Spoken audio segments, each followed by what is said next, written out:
coming through. We are doing Shoshana Zuboff. I mean, this book, I must confess, it took me, I don't know about you, but it took me by a huge surprise.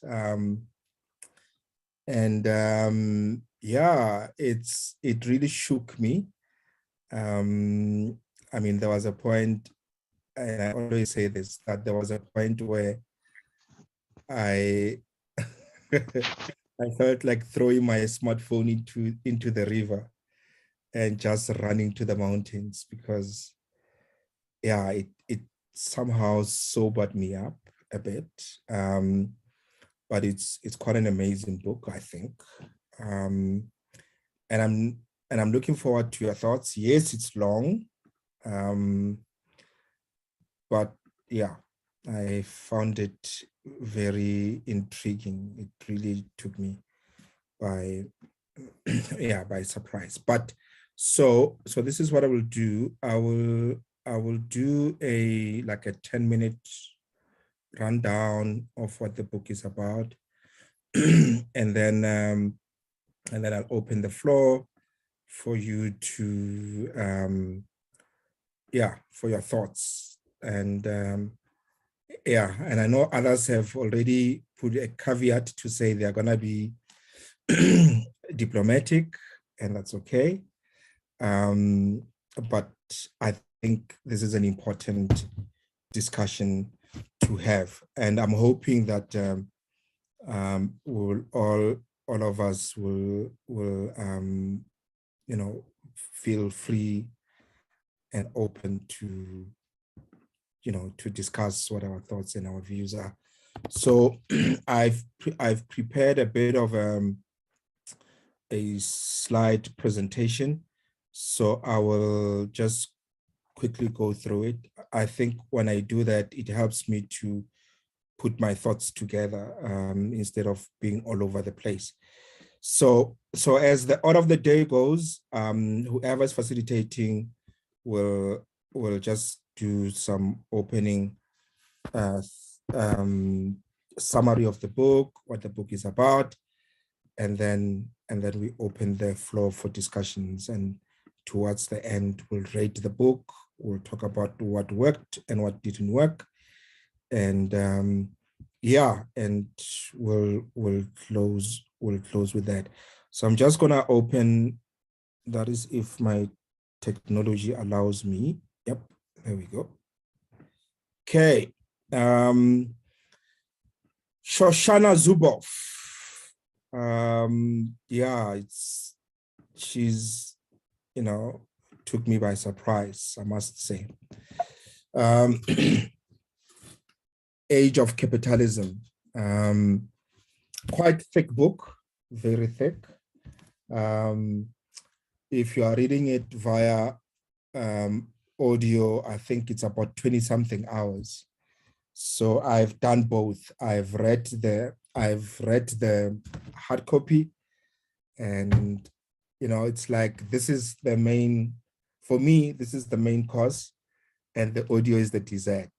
So the audio is like, okay, let me refresh, and in a less stressful environment, let me listen to as like a revision of some sort. So yeah, I've read the book. It took me about 3 weeks, hard 3 weeks. I read this book last year, and then I listened to the audio late last year. I read the book early last year. I listened to the audio late last year. So Shoshana is a Harvard professor. Is a social psychologist, a philosopher, and a scholar. And I think for me, what took me by surprise at the beginning, because when I read the book, a friend of mine was reading the book, and was quite intrigued by certain parts of the book.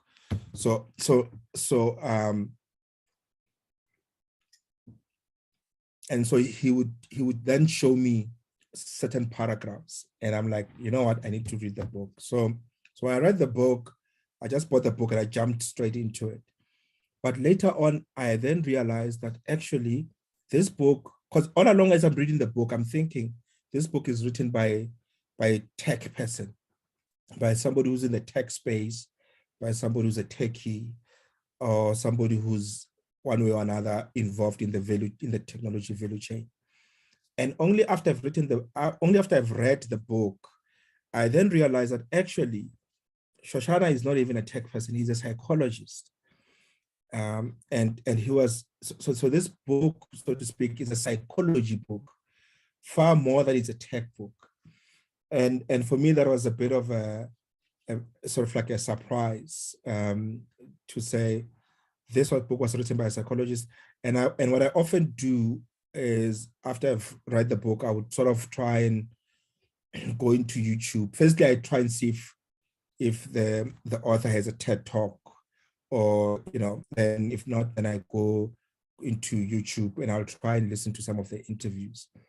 And if some of you have done that, you would have picked up that she's a very soft-spoken person.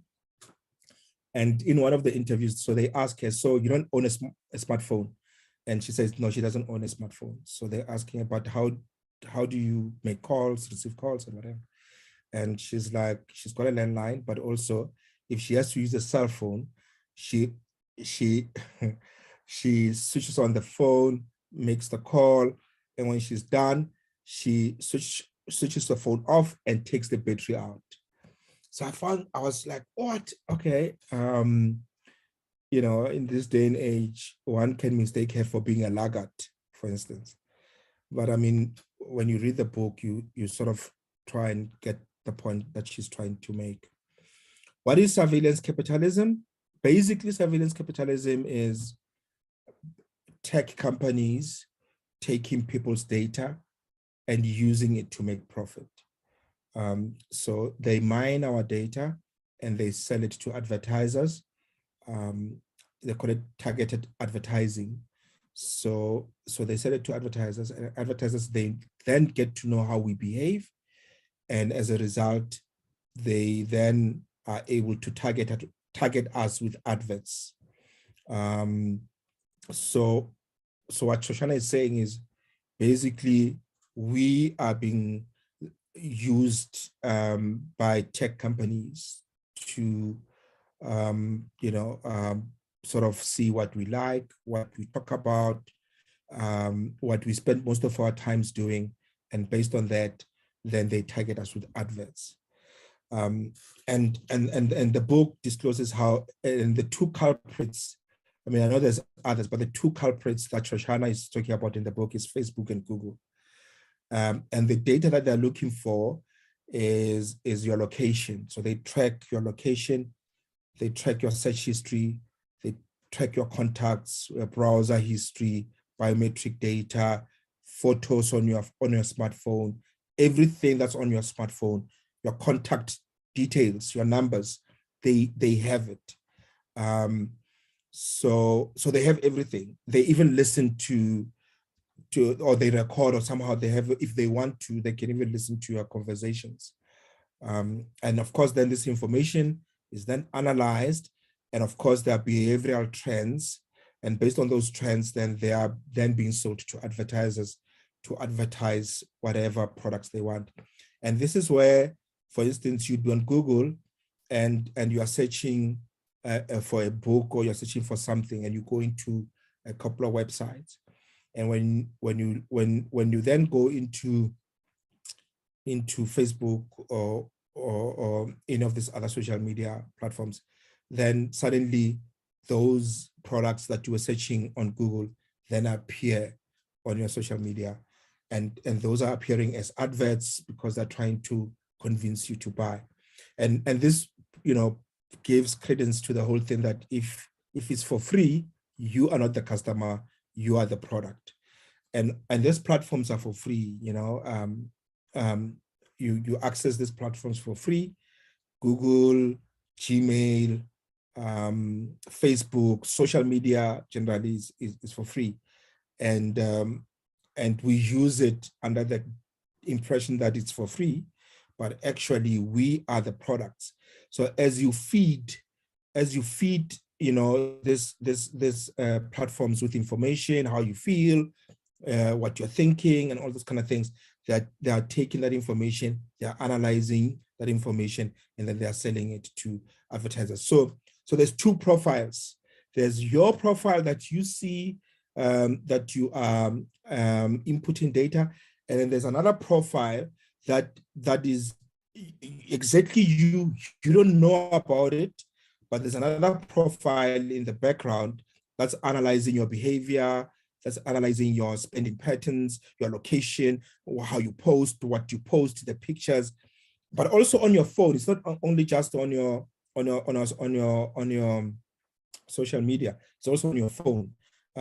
All these apps that are there, they are monitoring, tracking.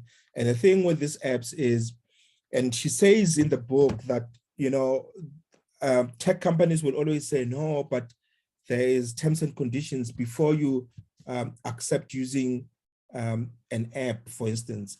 There's somewhere where you have to click accept. And those terms and conditions are so long, and some of them are so small, fine print, that almost no one reads those. I think 1.something% of the people read those terms and conditions on your smartphone, on your apps, as you download an app. And she also says that even those who read those terms and conditions, even those who read the terms and conditions, you can't say, I don't agree with this term and condition, therefore I'm not accepting. Because if you say I'm not accepting, then the app will not work. Or if it does work, it won't work with all its full functionalities, right? So we are the product. We are the ones who are being sold. And as we use these platforms, as we give it information, we are actually creating a profile that is going to be sold to advertisers.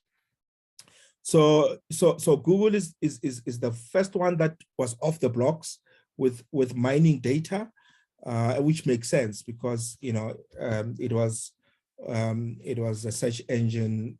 Probably Yahoo was the first, but Google was the one that the algorithm got the search engine right, and they were off the blocks with collecting data, Gmail, and the Google search platform.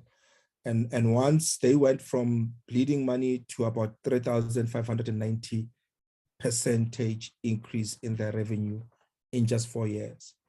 So they were mining data and then they were selling it, and they made so much money, right? And then followed by Facebook after Google, and Facebook is the second to have big accumulated big data.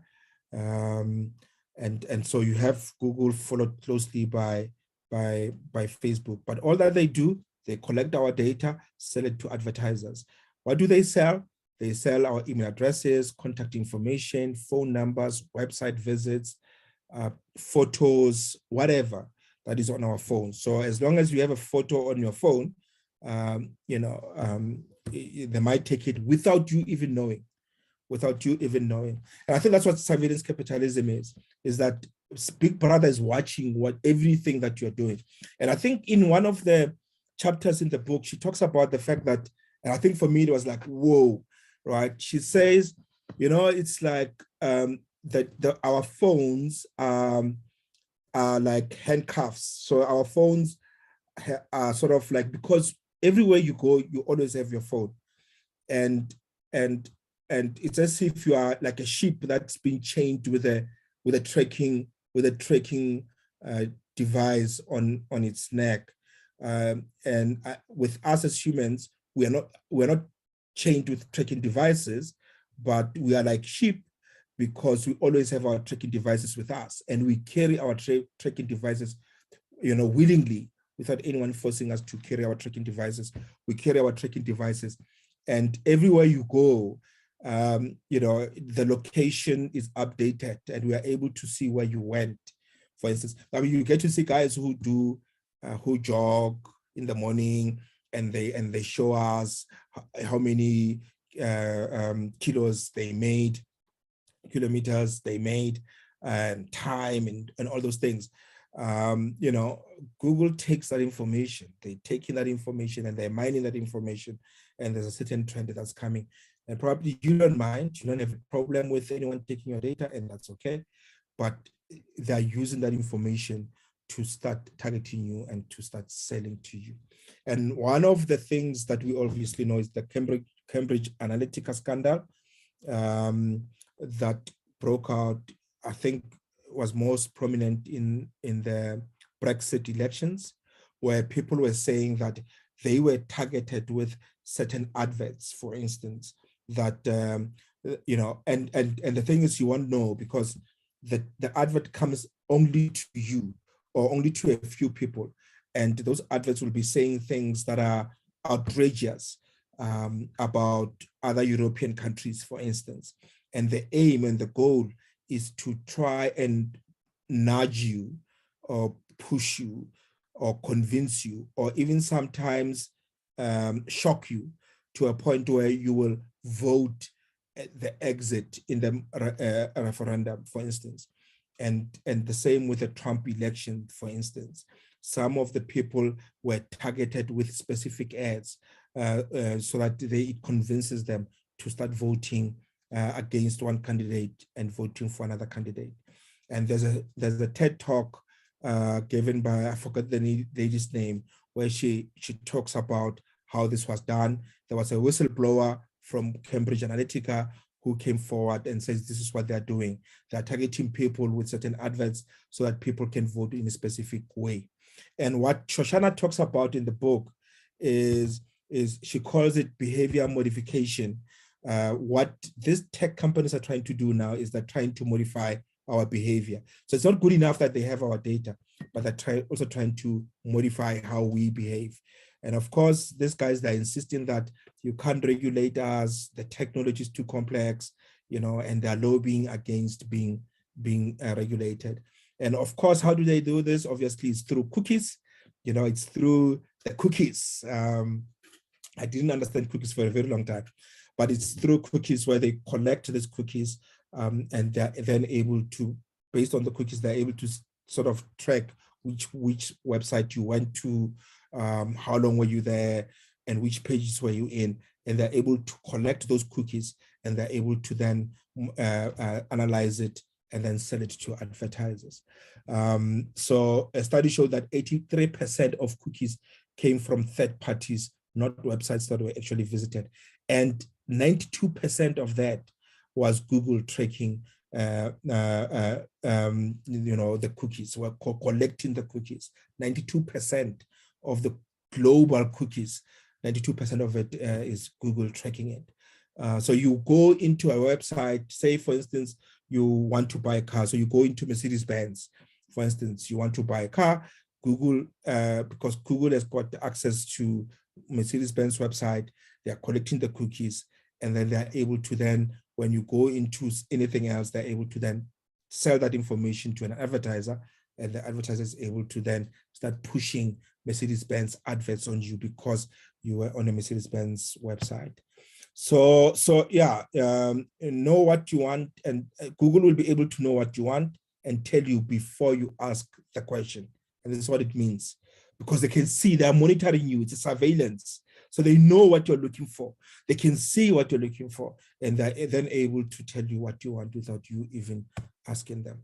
And I think this is what's even more frightening, that they are now getting to a point where they are doing what is called behavior modification. So they're trying to modify what we see, how we feel, what we think, with the whole thing of fake news, all these algorithms that are popping out the information that you want to, that they want you to see and drive you towards a specific behavior. And of course, at the core of it, and what Shoshana is fighting for is privacy, right? Is that we have given away our privacy without even being aware that we have done that. Even governments are not even aware that they've given the privacy of their citizens to these tech companies. She gives an example, for instance, and I tried it. You can go to Google Earth, for instance. You go to Google Earth and you type in your home address, and Google Earth will then show your home address, your home actually, your home, your yard, your gate, your front gate, and everything. And what Shoshana is saying is, but who gave Google that permission, right? Because that's actually quite sensitive information. Who gave Google the permission to take a photo of your house, for instance?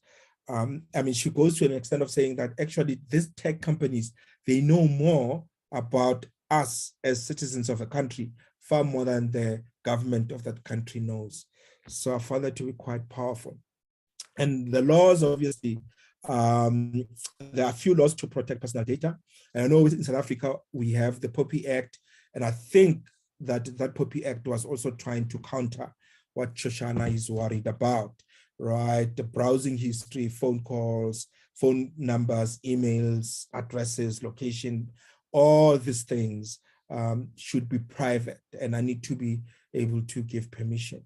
But some of this information, we did not even give permission. We're not even aware that these things we are being tracked, for instance. And what Shoshana is also saying towards the end is that what she's more worried about is with the new generation coming, they are growing up in the tech space, in the smartphone age, where the surveillance is already existing and taking place. And the more the new generation comes in, they don't know any different. And what they are at risk of is the psychological effects of this surveillance capitalism. And that's what she's worried about. And that's what she's saying that we need to take the fight back.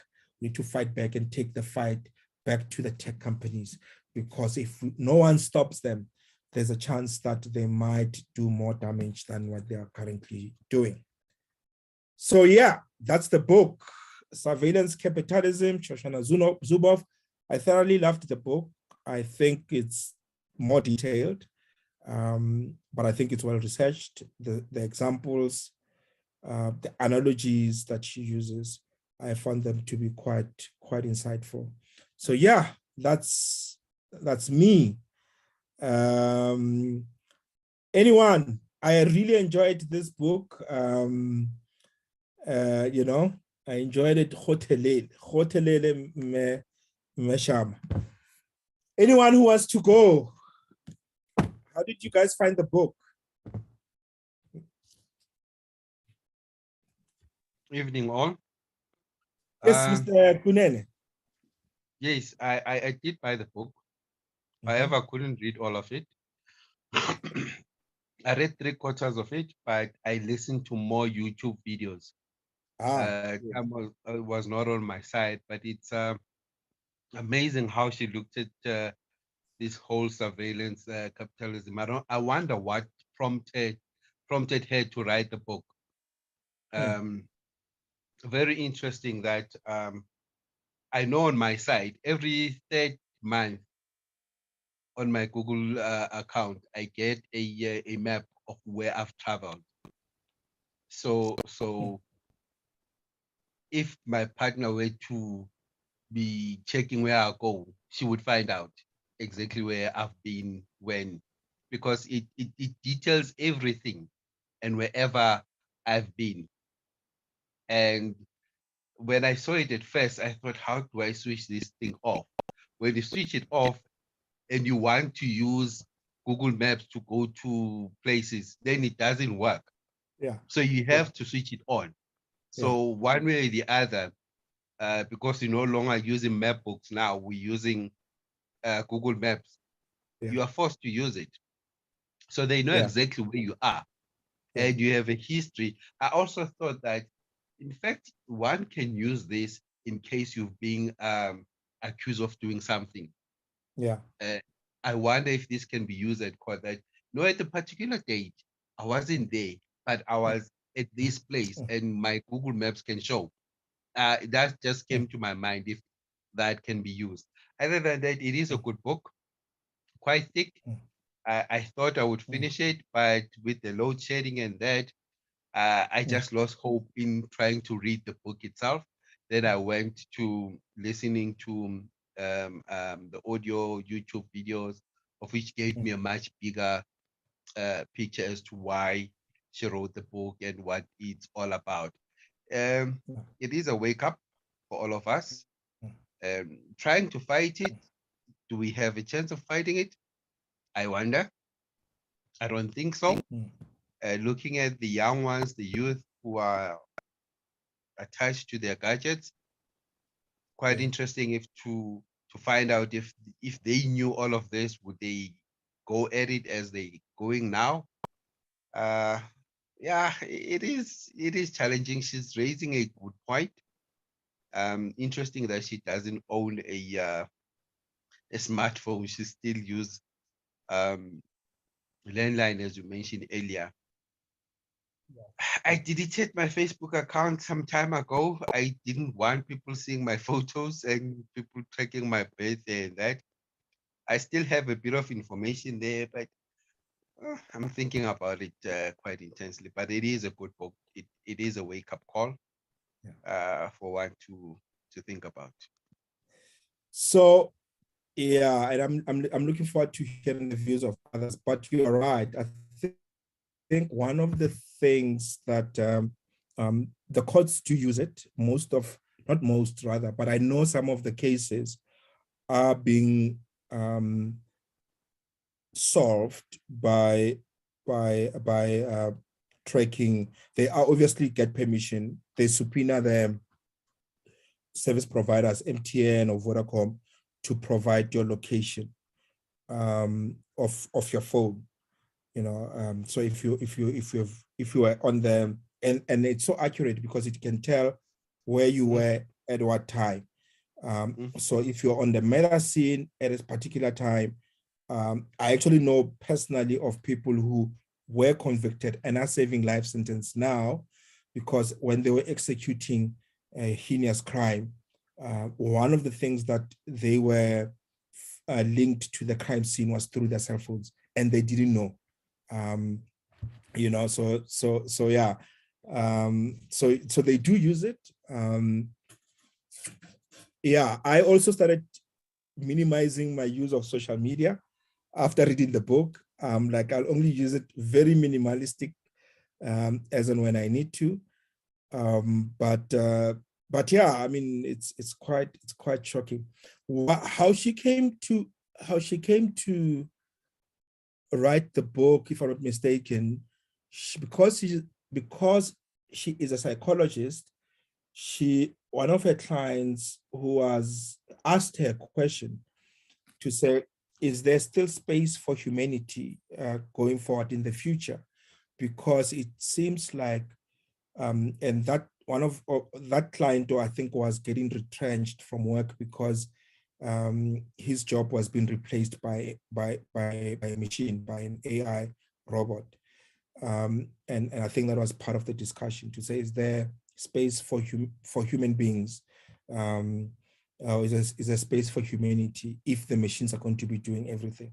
And then that's when she started going deeper into the whole research of artificial intelligence and trying to understand what this thing is about. And I think that's when she then stumbled across this whole surveillance capitalism. But it is scary.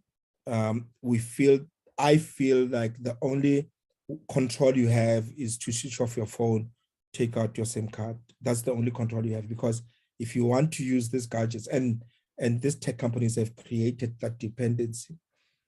So yeah, that's my thoughts. But thanks, Mr. Kunene. Yeah, it's a daunting book.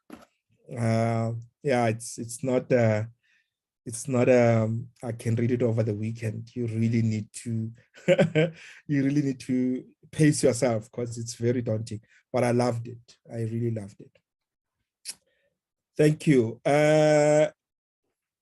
Anyone else who wants to give it a try? Mali? Yeah, let me come in. I got quite a bit to say, I think, on this one. Go for it. Go for it. It's actually very, as you said, it is a wake-up call. I think more so for me, it's not as intense, for instance, as I would have, because so I work for a technology company and I know all of these things kind of like happen to a certain extent.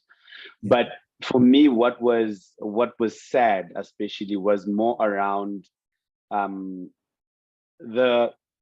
how can I put it? You get a place like Google where you think, okay, Google is giving us the information that we want, right? And I mean, more likely than not, all of us here on this call have been helped some other way by Google. And it's not to say that, yes, they're doing, no, it's just, I think it's the cost of business, in that also, to a certain extent, where you work, there's certain type, or where everyone works now, there's a certain type of benefit that you do to a certain extent that creates value for someone else, and you get paid for it.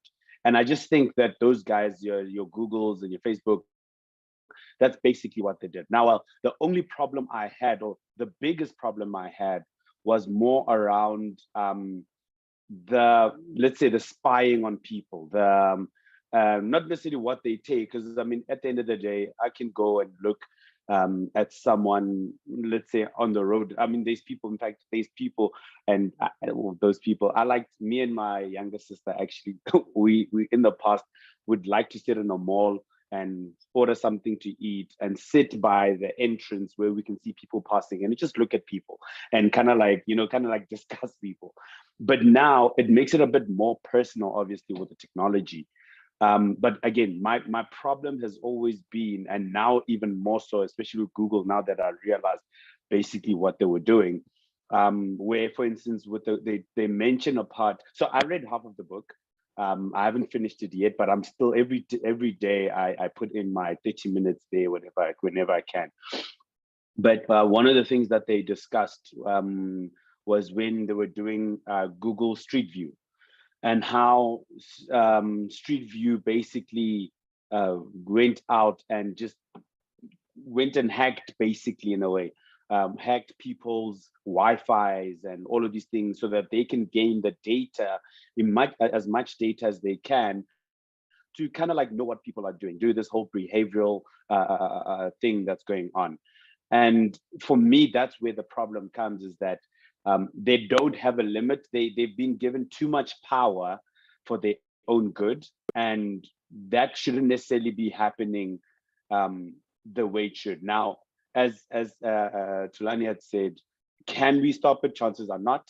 Reason being, it's just we're piling up a lot of this messes that we're in, right? The younger generation comes in, and they don't necessarily want to know about history. They want to know about what's in front of them.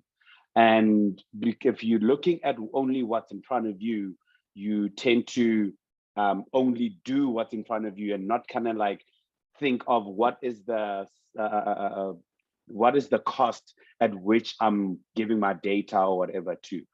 But coming back to, there's a part as well, which was for me also a bit of a, actually, that's true, where they mention how they talk about the Spanish and how they colonized these like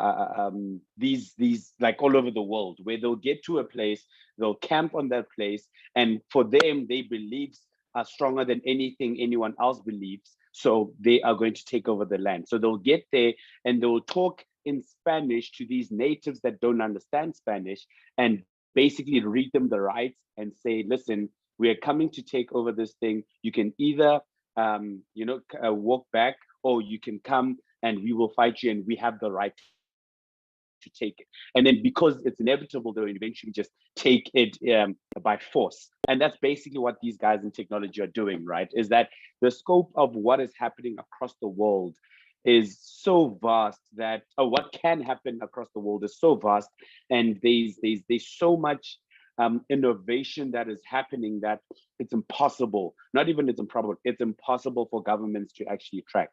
I was actually speaking to one of my friends on the weekend, and how we were discussing the fact that I think what made this happen like this is that in the past, I read this book like last year, 2 years back, called The Innovators.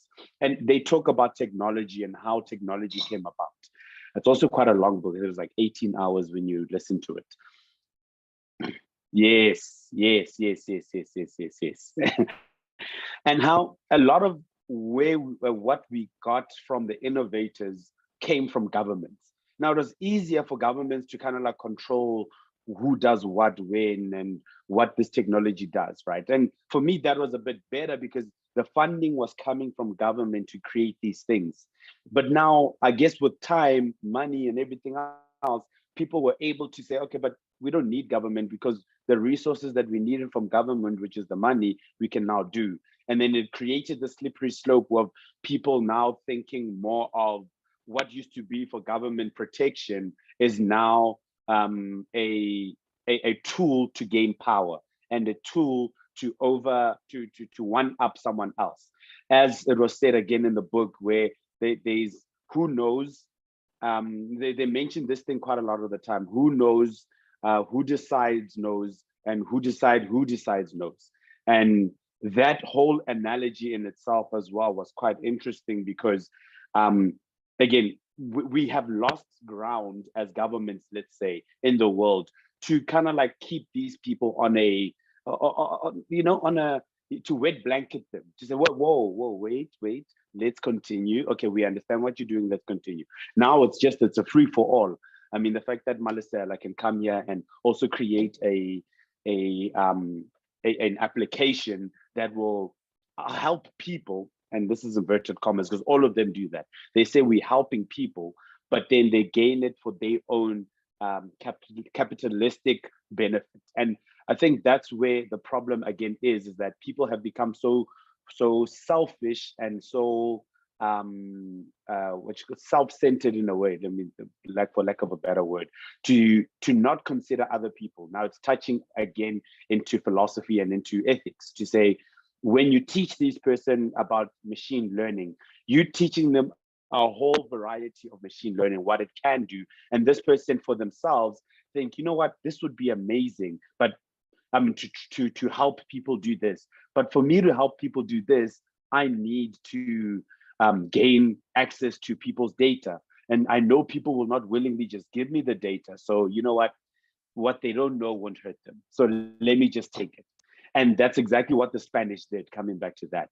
So there is a lot. This book is, I mean, like I said, I've only listened to half of it, and it's just like blown my mind at what these people are more so are capable of doing, not necessarily are doing. Like I said, in fact, they mentioned in the book, so I work for an IoT company, and I know what IoT is capable of. I know what we're doing at work. But for us, it's more business to business, and we're helping businesses. But in this sense, and I've thought about IoT in a sense of a humanist aspect and how it can help people. Again, my thing is technology is not bad. It's what people you do and use it to do that is bad. Just like money. Money is not bad. It's the greed and everything that makes money bad. And that for me was more of the wake up call in that sense to say, you know what, now even when I'm innovating in my own company one day, I need to innovate with ethics, with an ethical mind in that sense, right? To say, okay, am I hurting? It's almost impossible to do that, but as much as we can, we need to innovate in that way. Now, one more thing, and then I'll hand it over to you again, Dr. Ross. So I remember at work, we had a client that wanted to also get into the IoT space, and they wanted to integrate certain things to go to businesses, and to go to these, and there was a telco business that wanted to go into IoT as well. So we were doing this, those rat traps. And how those rat traps currently work is that there's a person that is a supplier of these rat traps and owns these rat traps, and you put them all over, let's say, the malls outside and everything else, and it traps the rats and everything. And sometimes it also just counts what the population of the rats are. So what they do is they'll put, let's say, a bait, for instance, and within that bait, every week they come and check how much that bait is, and they kind of give an average of, okay, we think the rat population is this much. Now, obviously, that's a job creation thing where someone and you have these hundreds of people going all over the place, kind of like checking the rat traps and how much bait is there and everything else.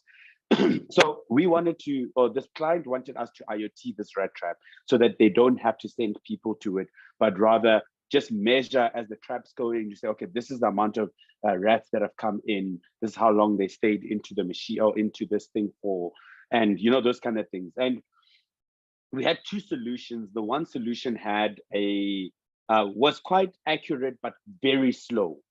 The other one was very accurate, but the other one was very slow, and it was accurate to some extent, not too accurate. But the one was very accurate, but it wasn't as fast as it could be, And I think it's both sides. So what happened was, the one that they wanted to consider was the fast one, was the accurate one, but the technology failed a lot of the time. That's what I actually wanted to say. So it wasn't reliable per se. And the CTO of that company came to offices and was like, okay, we're presenting this to him. This is what we're doing. This is what we've come up with, these two solutions. The one really works. It's slow, but it works. The other one is really accurate, fast, but it's not reliable. Now we coming to you to show you the reason. We went to the guy that is doing this one that is quite accurate, and we asked him, listen, can't you make it better? How can you make this better? Do we have to invest in your company to get more resources so that you can make this better and everything else? And the guy was like, no, the thing is, he's actually battling himself to carry this out to the extent that he wants to, because he's afraid that it is going to take a lot of jobs away. And the other one, obviously, again, it's very slow. It's not necessarily as accurate, and we want to use it, but doesn't necessarily. It's very reliable. And we said this to now the CTO, and the CTO was like, you know what, that man does not think in, and that's when I think for me it was an eye opener to say, yeah, no, this world. But anyway, so the CTO says to us, listen, that I don't that information that man gave you is nonsense, because the problem with that is someone else is going to come up with technology, with that same technology, and make it so reliable, and at the end of the day it's going to take the people's jobs, that is going to take his jobs as well, because he doesn't want to innovate to get in. And that's the world we're living in now, to say that. And coming again to Lani, it's almost as if you have to join them, and not, or else you're gonna die out, because you can't. Now there's this design thinking to design for people and everything else in your technology, but you're almost saying, listen, as I'm designing for you, it's late. I can't help you, because if I design for you, I'm gonna die in my own business. So I need to innovate at the level as the other people are innovating, because it's cheaper and it's more reliable, and people will make more money anyway. And that's what, at the end of the day, businesses want. So yeah, that's I think, and there's many other stories I can tell you just in our company, but yeah, that's interesting. Well, it was an amazing book, and it still is. I'll finish it, and I think I need a second round and listen to those YouTube videos as well. That is a trust. Yeah, I think. Thanks for that, Mali. I think, I mean, the argument always comes when we have this type of debates is, the benefits that technology brings, and I think we can't doubt that. We can't second guess that most of the things. I mean, we were having graduations this past weekend, and the joke with graduations, when people give, there's this thing when people give graduation speeches, and they'll always say, I would like to thank Google, I would like to thank copy and paste, I would like to, because of technology, it has made our lives far much easier. I think the question at the center of this book, though, is, and to your point, and I like the fact that you use that terminology, is the ethics. It's the morality of these tech companies, and I think that's the center. And I think, because you are in the tech space, you would know this. I mean, there was this whole debate between Zuckerberg and Musk, for instance, where Zuckerberg, and I'm sure Shoshana would say, I told you, Zuckerberg was like, no, AI is good for the world. We need AI, blah, blah, blah, blah, blah, blah. And then Musk, on the other hand, was like, what if this thing is in the hands of rogues and, and bad people? And I think that's what Musk was saying. And I think Musk probably has read the book. I don't know, but it's those two, it's those the good and the evil of technology, and it comes back to that. There's so much that we derive from technology that is making our lives more convenient. And I think in one of the slides, what Shoshana also says is, are people really willing to give away their privacy for the sake of convenience, right? And I think that's where it's the two axes. On the one hand is convenience, on the other hand is privacy. And I think what Shoshana is at the core of what she's saying is to say, are people ethical? These tech companies, are they ethical? And for me, the scary part is, if the world's 7 billion or however data is in the hands of one person, what if that person wakes up and he's, but yeah, I think that's what's at the core. And I think as human beings, because I also didn't know what these tech companies are doing with our data, that they are modifying, that I actually have two profiles. I have the one that I see on Facebook, and there's another one at the back that I don't even know of, that is sort of like who I am, and that is being sold to advertisers. But yeah, thanks for that. It's quite an interesting perspective coming from a tech person. He starts with, technology is good. So I actually wanted to start off by saying, listen, I'm about to be a bit more biased against what she was saying, because a lot of the time I actually thought she sounds angry, Yeah. She sounds very angry. But at the same time, after I heard what she was saying, I was like, listen, to an extent, she is right. Not everything, but she is right to that extent. But you're right. I mean, with this innovators, with this book, and I think she also touches it also somewhere in the book. And with this one, and to your point, Madi, technology was a function of government, subsidy. I mean, when you talk about NASA is a government agency. Most of the technologies that they talk about in this book are funded by government, or have been funded by government for a long time. And I think what Shoshana is saying in the book is that that's where it all started. But then the mistake that government did was to let go and let the tech companies take charge and run. And what she's then saying is, it's as if we have to go full cycle, go back to government coming back now and being, I don't know if that will work. I mean, the internet is a government project, by the way. I mean, the whole internet, it was a government funded project. Even GPS. Even GPS, yes. It was a government, it was a NASA project. So yeah, absolutely. She's the question, and I think Tudani raised that question as well, was, what do we do? Do we destroy our smartphones? What do we do? What do we do, right? Maybe the last thing from my side, Dr. Sorry, there's so much. No, that's fine. Go for it.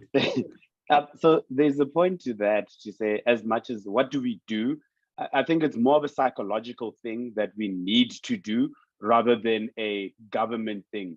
Government can never help anyone anymore right now, because the power that government had was the funding, Now, if you don't need funding, you don't need the government, because everything else you have for yourself.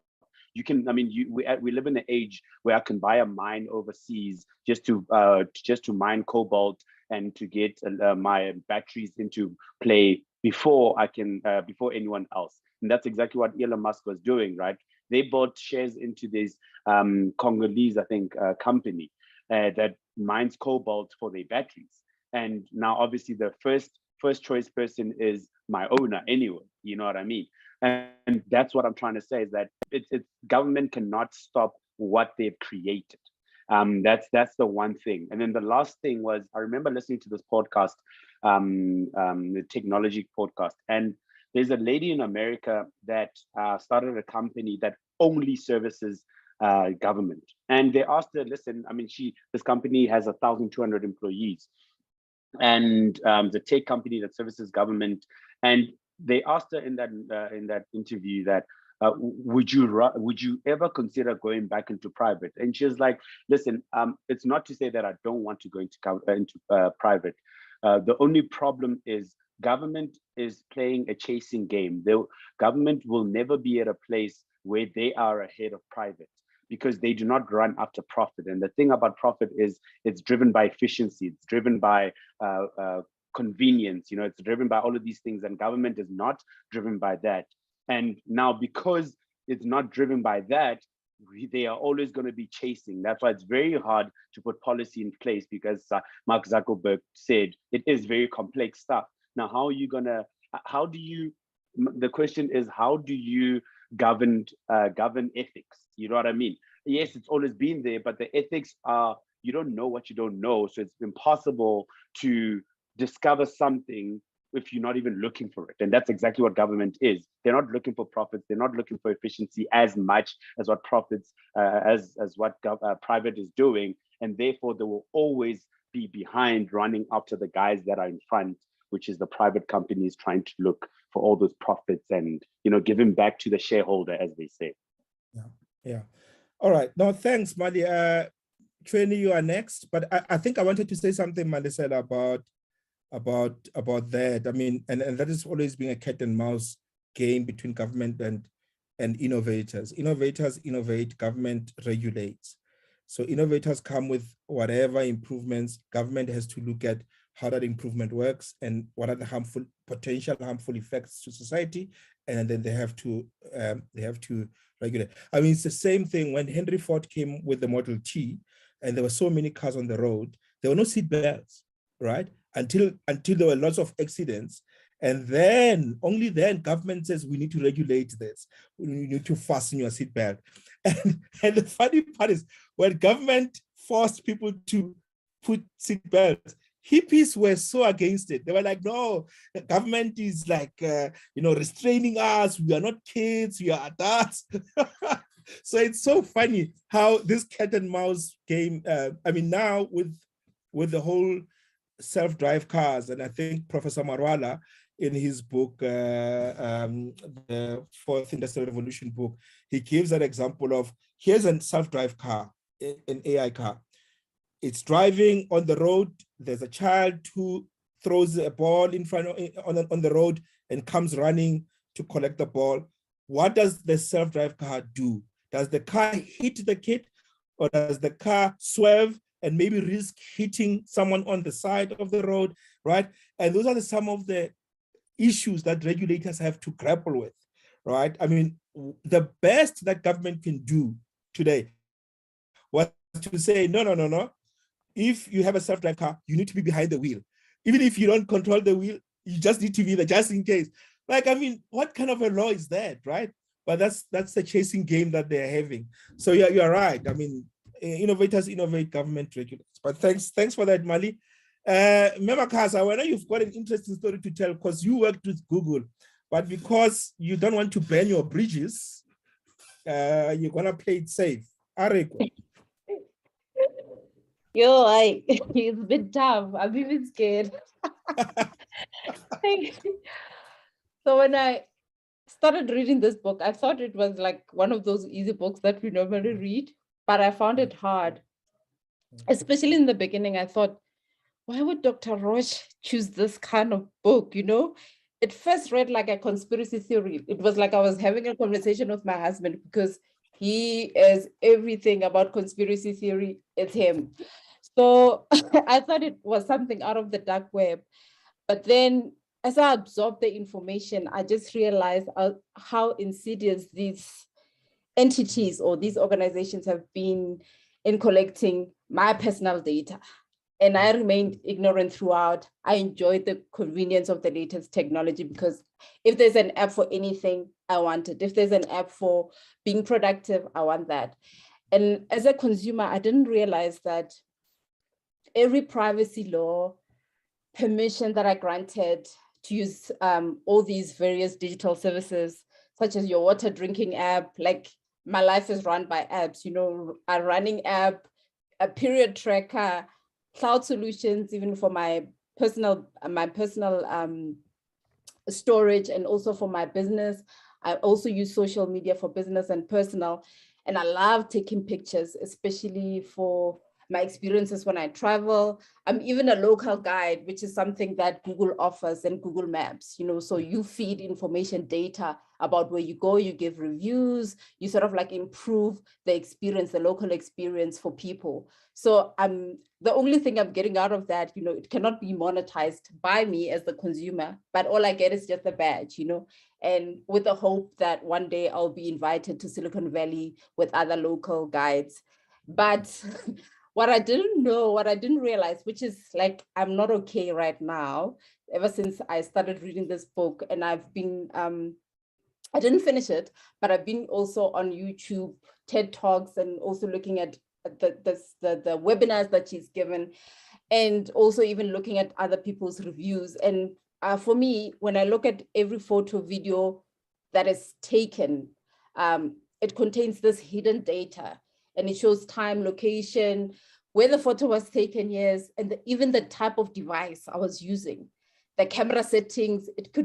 It has all this information. It feeds it into this analytics machine. It comes with these algorithms, and in turn, it predicts my behavior as a user. And you can imagine now, if they have a couple of users, or actually thousands and thousands of users, and Africa is seen as this emerging market, and they give us these free tools, freemium tools. Gmail came as free. And then all of a sudden, for years, I was wondering, why is this cloud so free? And then now all of a sudden you can buy storage. Now all of a sudden we have Google Workspaces. So it started off as Google for, what was it? Yeah, but G Suite, for instance, you know, it started off like that. And now they built on that, and they had to invest. They had to make investments, give us something for free. And then in turn, they use that data that we do not know about. Those data sets allowed them to be able to come up with better solutions to make profitability for them, right? So, and then they had to teach us on how to use their products. So they cannot come up with a solution and invest in Africa until we know how to use their products. So that is the thing that I saw, and something that I picked up, and I feel like all along I knew it, but I was just ignorant. And now I'm thinking about my freedom, and I'm thinking about my agency, like I'm under threat. But I love tech. I love being connected. I don't know, like I'm just in this situation. I don't know, like, but I feel so naked when I think about there's this surplus data that is a tradable commodity for these entities. And I mean, even now, there's this thing called plus codes by Google. So you have, you have your normal coordinates.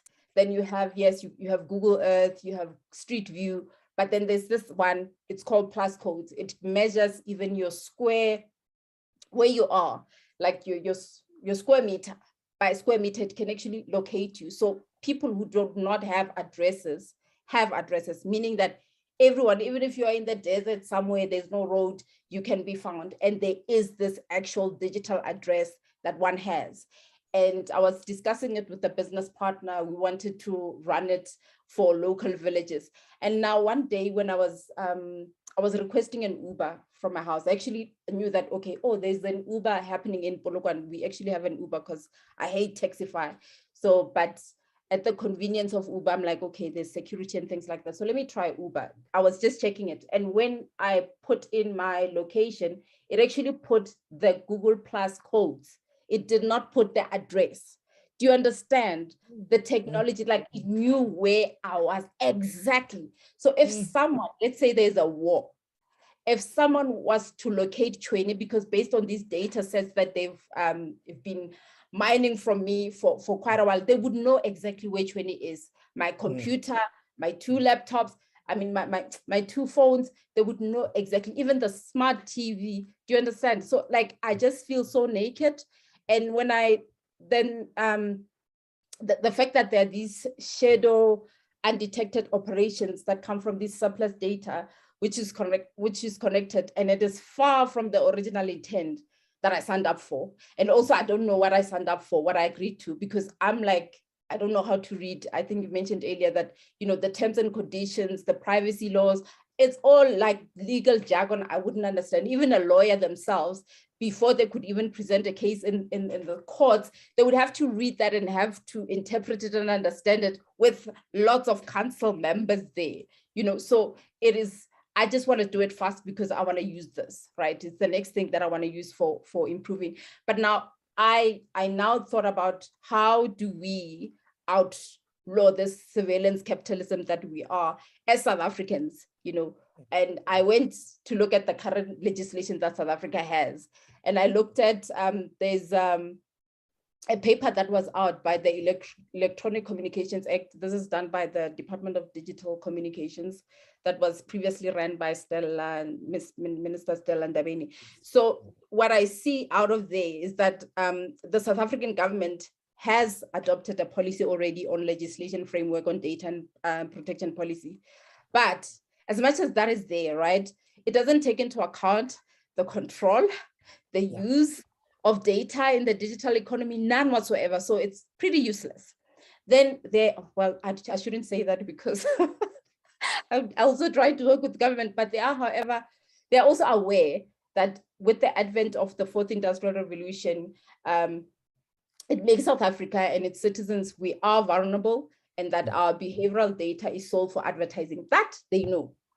But what worries me is that they don't go as far as mentioning that this threat, the threat that comes with surplus data, which is used as intelligence against us. So they don't, that data, the surplus data that is not known, because we know that it picks up our location, it tracks the calls that come in, these are the permissions we give, those are like things that we know that we are giving away. But we actually, our data in terms of, it's not really protected. And mostly when you look at this graph that they share, I just want to, if you can allow me to share my screen to show you. Okay, just hold on. So it shows that South Africa's data is stored. Is it this one? It should be this. Okay, I'm sure I'm sharing. Yeah, I'm sharing the right screen. So you're seeing this, right? Let me move. It was on the other side where the data is stored, like here. Do you see this graph? So it shows where what is it, the location of data centers. Yes. So from the information that we pick up as the information that is picked up, collected from South Africa, most of the data is not even stored in Africa. Look at Africa. Yeah. But it's mostly stored in the US. And I would like to even say that with Street View, because I worked on Street View, driving in other countries. So even the hard data that we collected from different countries, we had to ship it to the UK, we had to ship it to the US, right? So all of this information is not something that South Africa knows that we are not storing this information, but I'm not confident that the legal stance that we have on trust and safety laws can actually assist us, and protect us as citizens, especially when we are going into, I mean, South Africa is trying to, wow, who's that? Tulani. South Africa is trying to catch up with the fourth industrial revolution, is trying to even have the infrastructure, is trying to build data centers and things like that. But I'm seeing that when I was trying to open new countries or even speak to persons about what we wanted to do and the benefit, the public benefit in having mapped areas or mapped country, especially city centers, you would have this one person or these two guys who would say, no, but you would be, it's a data breach. You know, I don't want my house to be seen or to seen by Google. You know, like that. There's that.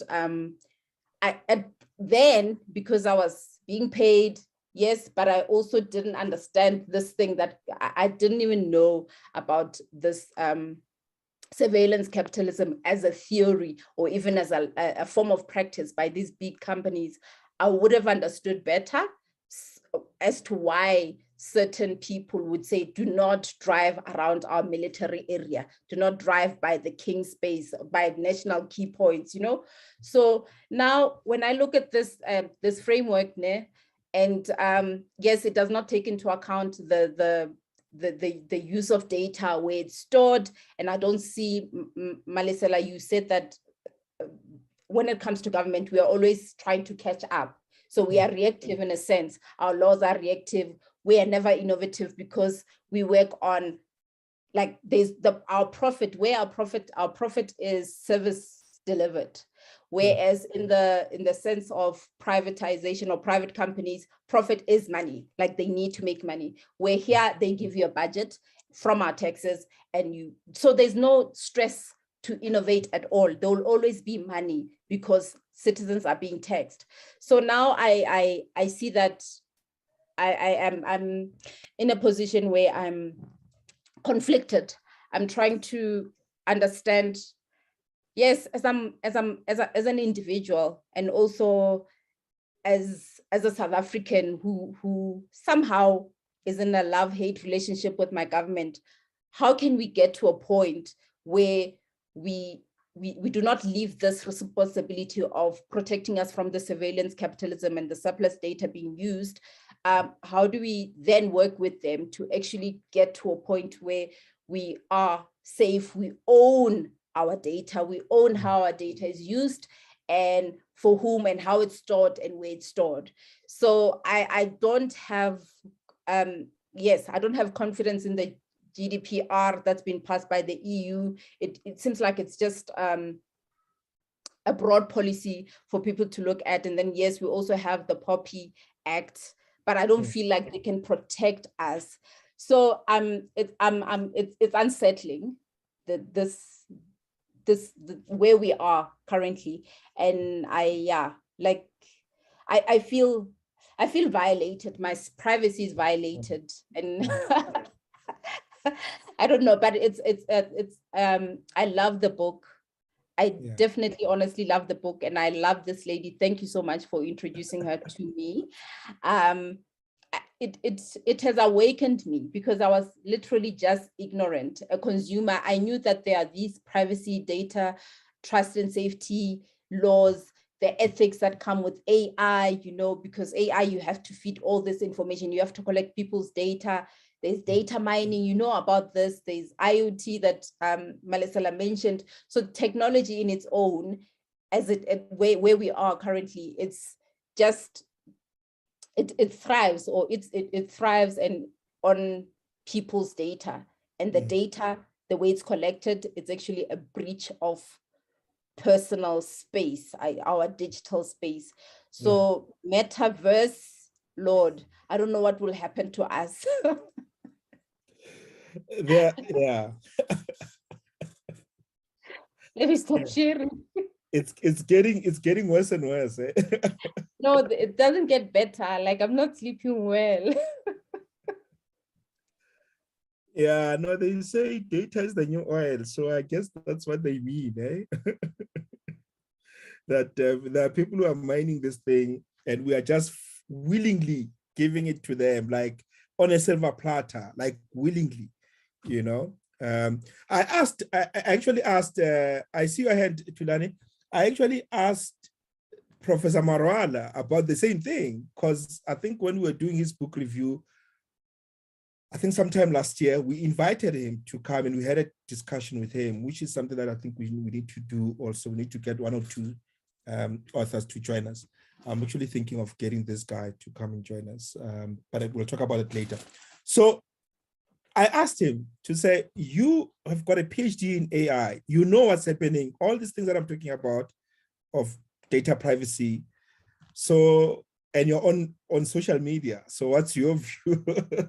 So he says, no, he's aware, but he's only feeding the monster, but he wants to feed the monster, not everything, not personal private information And I think that has always been my approach. I'll feed it what I want to feed it, but I'll not feed it my personal information. But I don't know how you can draw the line to say, okay, I want to buy a car, so I'm not going to go to Mercedes-Benz. I'm going to go to Mercedes-Benz website because I want to see, and that's personal, right? But yeah, it's unsettling. Like I said, when I was reading this book, halfway as I was reading, there was a point, and Shoshana is very good with analogies. She's got this way of spinning this analogy, and you get it. Like when she spins an analogy, when she said it's like dogs with a leash, a electronic leash on them, we are able to see where the dog went, right? Every minute of it. Us human beings are like dogs. The only difference is this leash is self-imposed. It's not someone else forcing us. We are monitoring our movements ourselves, and we are giving it to these guys. I thought I'm leaving this thing, I'm running away. I'm not, but like Mali was saying, what else can you do? Because these things are supposed to make our lives easy. But thanks. Tulani, let me give Shama a chance and then I'll come back to you. Just hold that thought. Shama? Good evening, everyone. Do the right thing, Shama. Do the right thing, Shama. Do the right thing. Can you see me? Yes. I was in a very dark room, but the lights are on now. Yes. So unlike 20, I couldn't push through. I tried in the beginning and it was not making any sense.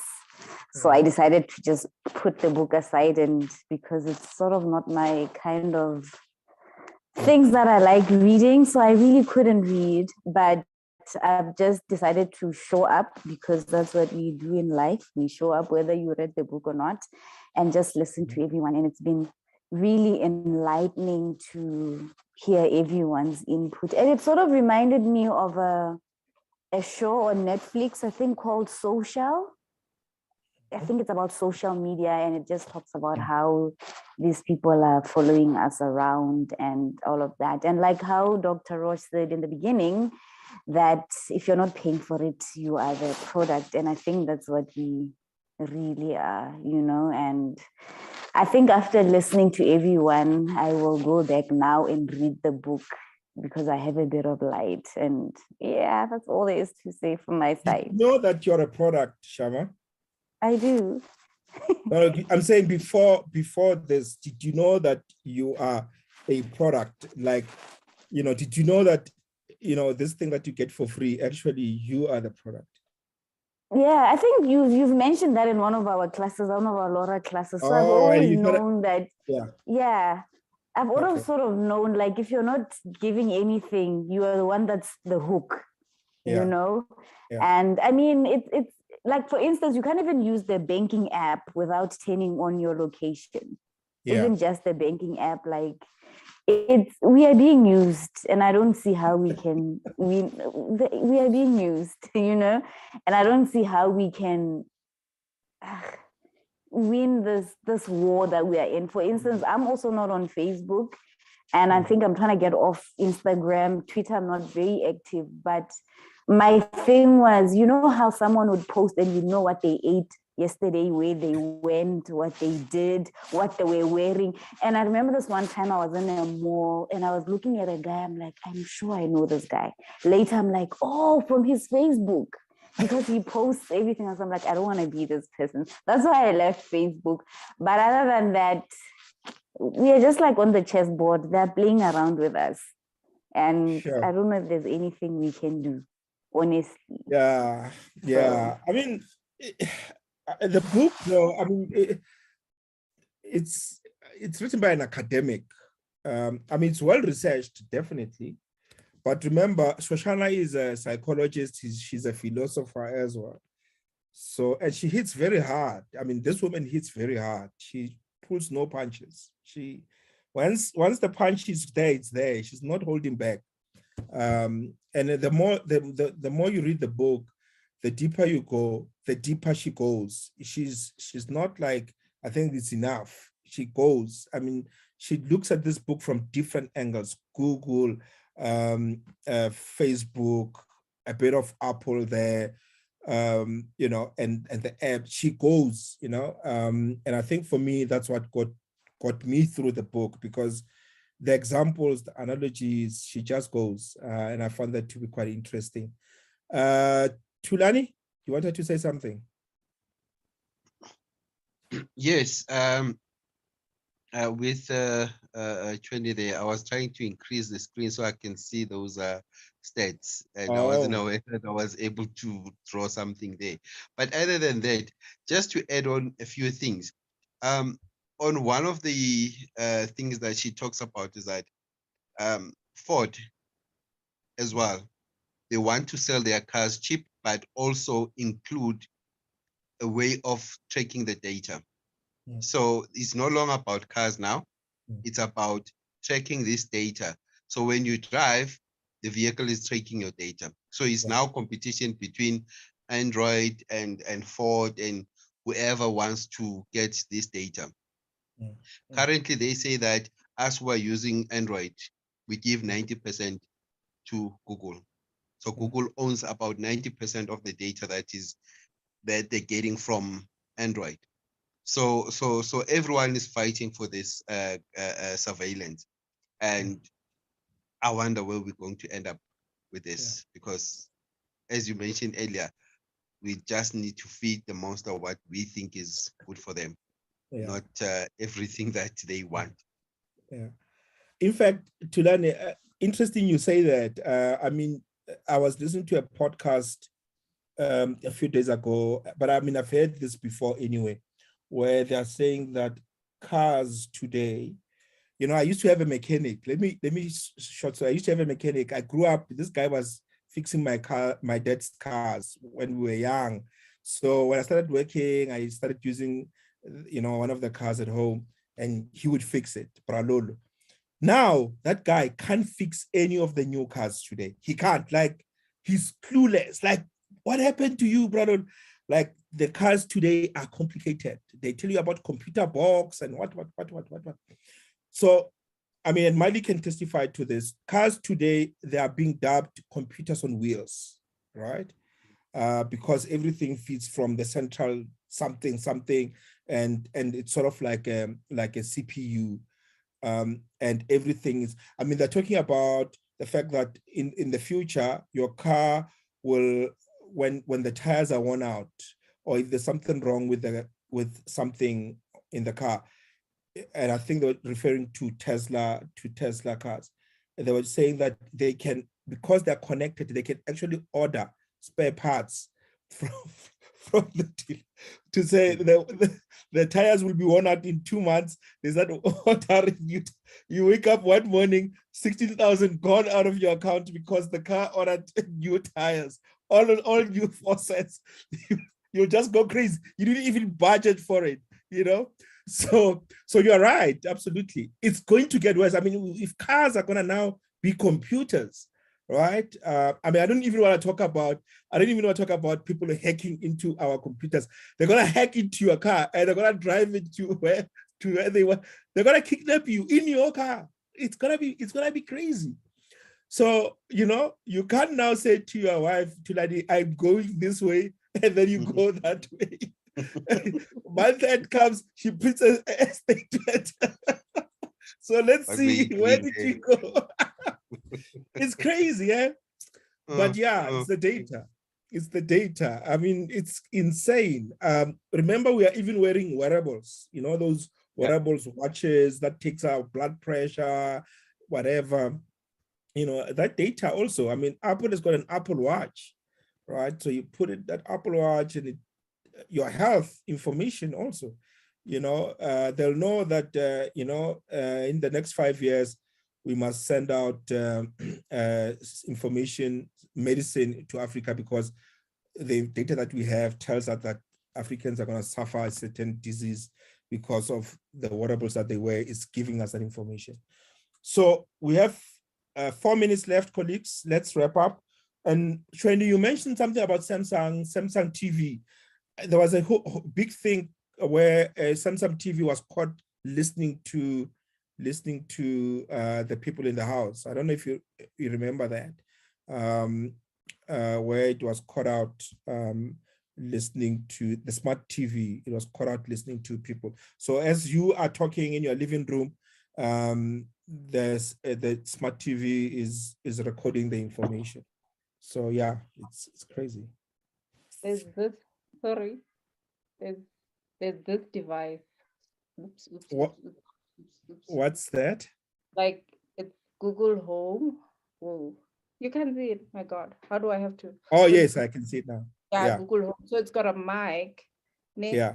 So Yeah. I usually use it for sound and to listen to radio. Sometimes I ask it to tell me about my day. You know, it's like Google Assistant.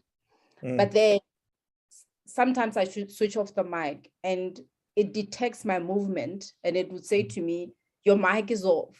You know? Yes. And Yes. which is wrong, you know, like because how does it detect that I'm in the room? Yeah. Yeah. Is it the permission that I gave it? You know, so yeah. Surveillance. All right, colleagues, 2 minutes left. Let's rate the book.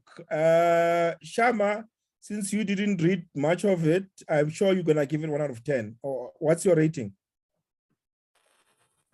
I can't rate it. It's scary. My life is not mine anymore. So sounds like it's a depressed rating. Yeah, I'll sit this one out. Okay. A lot to think about. Malisela, what's your rating out of 10 and why? So I give it an 8.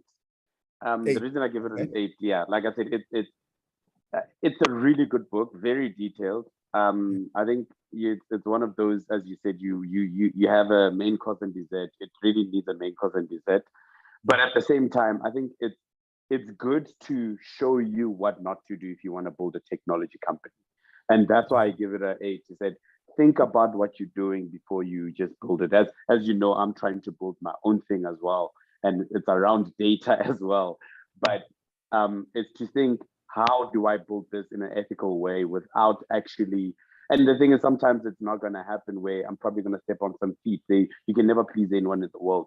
But this book tells you, just shows you the perspective, rather. Let me put it that way. And I like it for that. I can't give it a 10 because, yeah, look, I mean, I think she's too angry sometimes, but I give it so yeah, I give it an 8 out of 10. You must read, one of the times we must read, there's a lady called Naomi Klein. Naomi Klein is like Shoshana as well. That one is angry, that one. She hits hard. Yo. But yeah, thanks, 8 out of 10. Shama is like, I'm not coming to the party on this one. Tulani, out of 10?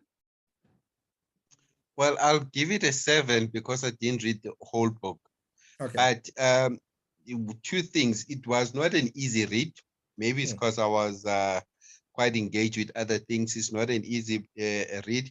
Other than that, it has given us quite a lot of information about the devices that we carry and use on a daily basis. Yeah, a 7. She is angry. I did pick that up, and but she has a good reason to be angry. You can't just take my data and sell it because they're selling this to China. They're selling this data to China, and what are they doing with all of this data? You know, tomorrow you will find yourself in places that you anyway.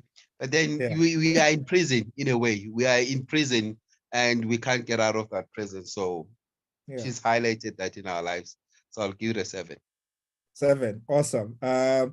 Somebody was saying the reason why South Africa there's not much of a change is because we're not angry enough. So Shoshana is angry enough to write a book because this is more important.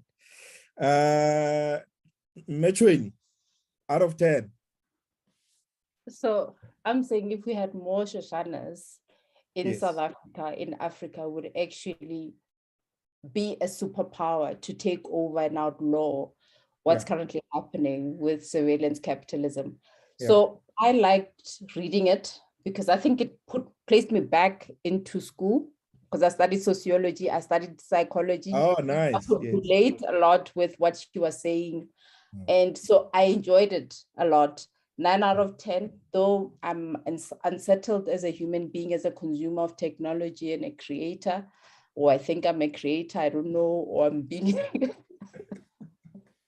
I'm being influenced to do certain things and buy certain things. I have no idea. But I give it a 9 out of 10 because there's the academic research that came into it. And even with her talks that I watched, she is very detailed. You know, she's easy to understand, though the book needs you to read it from that academic sense. You cannot, it's not an easy read like the other books that we have gone through. So I give it a 9 out of 10 because it's something that, a conversation that we are not having, especially in the government space, especially in tech, because I'm also in tech. So these are the conversations that we need to have in order for us to create ethical products and also get data in an ethical way. So 9 out of 10. I like it. I love this lady. I think I'm gonna start following her. So thank you for that. Thank you. I also her anger is my passion. I love it. Thanks, Memakas. You see, for me, I would give it a 9 out of 10 as well. I think this book blew me away. It really blew me away. I couldn't put it down, even though it took me forever to finish. I'll give it a 9 out of 10, mainly because as an academic, I think it's well researched. She goes deeper into the issues. I love how she uses analogies. The reason why I'm not giving it a 10 is, she's not offering enough of what do we do in return. I found that to be, she left me with shock and me wanting to put my smartphone away, but I don't know if that's the right way to go about. So I'll give it a 9 out of 10. It's one of my best books that I've read. It's different, and it's a psychology book. I keep on having to remind myself it's a psychology book.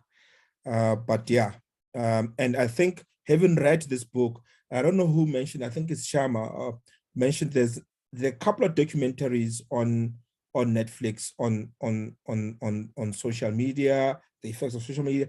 I read another book. I read other 2 books on the internet and the psychology of the internet and what the internet does to our brain, as concentration span. We can't concentrate anymore, and things like that. Good books, but they don't get to this. I think in this category of internet and psychology, this has to be the book to read. You need to read this, and everything else will just feed off from this. So I think I'll give it I think it's a good project that she did. So thank you so much. 5 minutes be over time. I apologize for that, but thank you for so much. It was such an insightful discussion.